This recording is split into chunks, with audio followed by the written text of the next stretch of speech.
For back to school, it's also a good time to put the focus on online safety for our kids. This includes preparing them for dangers lurking online. Titania Jordan with online safety company Bark Technologies is here with a little help for parents this morning. And Titania, it's so good to have you here. Welcome. Thank you for having me. Hi. Okay, so I'm so glad you're here because we all know, right, that we need to be keeping an eye on what our kids are doing online. But it's hard once we feel like we're kind of, it's all evolved so fast. It's hard to even keep up to know, what to do, which I imagine is a huge challenge for so many parents. It is, yeah, and the challenges are escalating, right? Like we're just trying to keep up with perhaps maybe Instagram or TikTok. That ship has sailed. So true, right? So true. So this is going to be helpful for us this morning. Let's start by talking about what some of those new dangers are, and just to name a few, beginning with deep fakes, AI manipulations.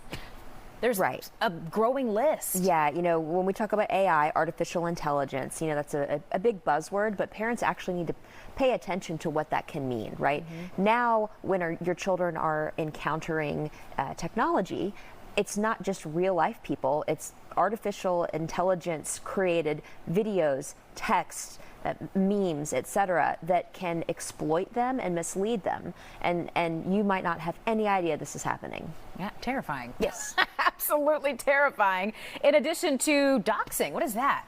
Doxing. So children and teenagers today, gotta love them, they are doing this thing now where they are publicizing people's personal information. Like it's now like the cool fun thing to do to put one of your friends' addresses on your Instagram story, or show their real-time location, perhaps maybe in Snap Maps or in one of those location tracking apps. And so putting people's personal information out there on the internet for anyone to see to potentially cyberbully or exploit them, that's doxing. Why in the world? I can't even believe that. Oh my gosh. Yeah, so let's not. Let's not do that. Let's not do that. A few of the other ones that jumped out at me, IoT risks, and that's another one. I was like, I need to remember to ask her about that, because what does that even mean? Right, so IoT stands for the Internet of Things. So any of you watching and listening right now probably have over 30 pieces of connected tech within your home. There's smart TVs and smart refrigerators and smart thermostats, and so based on that, there's so much connected tech in your home, which means there's items in your home that can connect to the internet, which means the internet can connect to the things in your home and your children. So just be aware of all the different ways your children can access the entire world from within your home and perhaps that old tech drawer.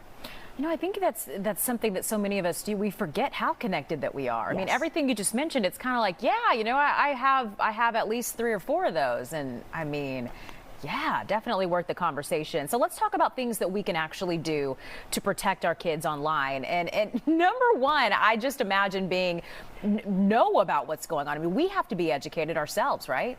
Correct. Yeah, you can't do anything unless you know what's happening. So be aware before your children use any sort of tech, whether it's a smartphone or a gaming console or the new app.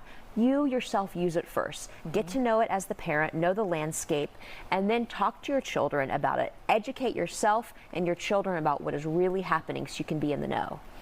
I can imagine that as the mother of a 14-year-old like you are, that conversations surrounding, what's happening online with social media, anything like that has to happen. It has to happen, and not only does it have to happen once, it has to happen multiple times. You need to be talking to your children frequently, candidly, and much earlier than you might think about what the internet has to offer, both the good and the bad. Anywhere from, tricky people and stranger danger to FOMO, the fear of missing out, the comparison trap, the filtered life versus real life. All of those things, please, because that relationship you have with your child will help you both through this rocky landscape. Yeah, gotta talk about it. Have those tough conversations about it. Another thing that hopefully is being utilized by a lot of parents, and those are parental controls, filters, that kind of thing, right? I beg of anybody watching right now, do not let your children access technology that is unfiltered and unmonitored. Tech is great. It's how we're talking to all of you today. Sure. But use those built-in parental controls that come with anything that your child can access, and on top of that, monitor, because dangers live buried deep in the digital signals of your children, and more often than not, you will not know because good kids make bad choices and they don't necessarily want to talk to you about them. That's a good point. That's a good point. All right, what are we looking at right now on the screen? So this is a copy of Parenting in a Tech World. It's a book that I co-authored with my dear friend Matt McKee, and we are on a mission to help you keep your kids safer online. So important. So important. I want to go back to one of the points that we were just talking about on just different ways to protect kids, setting boundaries. You know, there are some really easy things that you can do to help keep your kids healthier so they sleep through the night and safer. Like no phones in the bedrooms overnight, no gaming consoles in the bedrooms overnight. How about everybody just disconnects overnight? Don't charge your phones by your bed. No, they don't need an alarm clock. You can buy an actual alarm clock that isn't the phone.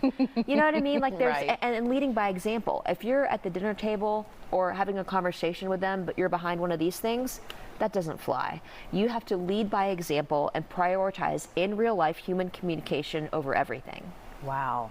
This is such an interesting conversation because it's putting a lot of the responsibility on parents. I mean, we look at teens and kids and expect them to, you know, to do the right thing online, but a lot of this is on us, it sounds like. Of course it's on us. Yeah. Children's frontal lobes are not fully formed in their brain until they're in their early 20s. They can't be expected to act as mature adults. We have to lead them, just like we keep them safe in real life with seatbelts and sunscreens. We have to keep them safe online. There you go. Some important reminders for us today. Some great information to Tanya Jordan with Bark Technologies. Thank you so much for coming in, sharing this with us just in time for back to school. We appreciate it.